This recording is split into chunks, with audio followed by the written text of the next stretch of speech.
兄弟们，那台宝马 X3呐，说天窗异响，我们先来看一下什么原因了啊？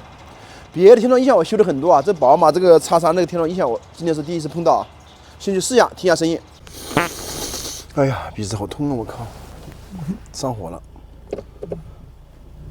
我们先试一下啊，它走那个颠簸的天窗会响。哎呀，真响了一下了，已经在响了，听见没有？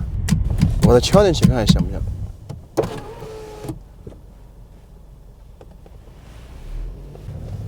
动一点不响了，对，它不响。他把天窗动一点之后，他那个支架得力了，把它憋住了嘛，就不响了。肯定哪里处于关闭状态。经过检查啊，就中间的隔板的问题啊，这位置，看这位置没有？应该是这个隔板跟那个天窗摩擦的声音。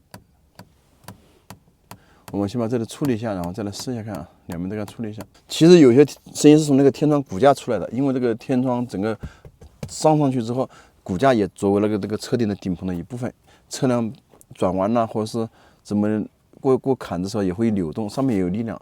但是这个声音我们先把这个隔板声先处理掉，然后再来试车。你看这里都搞出印子出来的，现在我就跟它这上面上点东西，搞点祖传的神油吧。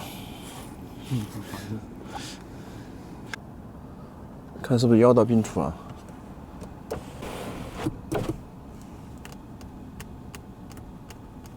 搞鸡毛，多试两遍吗？上面再打一点。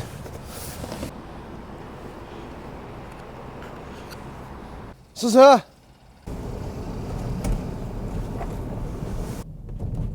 没有了啊，花小钱办大事。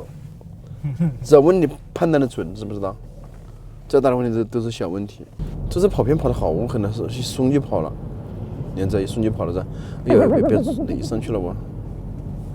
轮胎刚才是不是岔气啊？不知道的，上面没有写岔气。回去来看一下吧。你的强项来了，打胎来了。多了一点吗？没有，我刚好。我的油啊！那边才1.6、1.7，哦，两个是好的。怪不得往右边跑偏了。这个X3的天窗异响已经好了，就是这个板子跟那个玻璃摩擦的声音了。好多问题听得很复杂，很难搞。其实去认真分析问题是不是啊？然后解决起来，结果呢都是些小原因引起的。像这个就是打了一下润滑脂就好了。天气冷了，可能那个塑料件有点发硬了，干嘛的，噪音会变大。兄弟们，你们的天窗异不异响啊？需不需要保养啊？你这是副驾修好了，你感觉糊弄鬼了，我靠！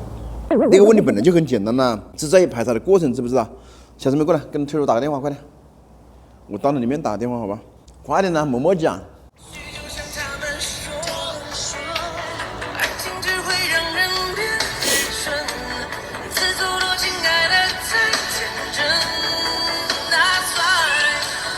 哟呵，嘿嘿嘿。我电话挂了吗？对方拒绝了，等一下再打吗？对方拒绝了，拒绝小师妹电话了。你是不是私人电话打他的？是的。他有骚扰，他肯定跟女朋友在一起，别人都怕你。你不是个扫把星吗？搞球场也得试一得。扫把星你都给我搞出来了。哎，匡总，是我的老丁呐。就是我想问一下，你那个宝马 X3的天窗现在还异不异响啊？好的很啊，好的很啊。不异响了是不是？嗯。OK，行，没有我就问一下，看，这真实的车主啊，好，拜。它其实有很多问题，是不是啊？看起来很大，其实都是小问题引起的，只不过说把那个问题找出来有点麻烦而已，知道吧？哎，别闹了，去，我的橘子呢？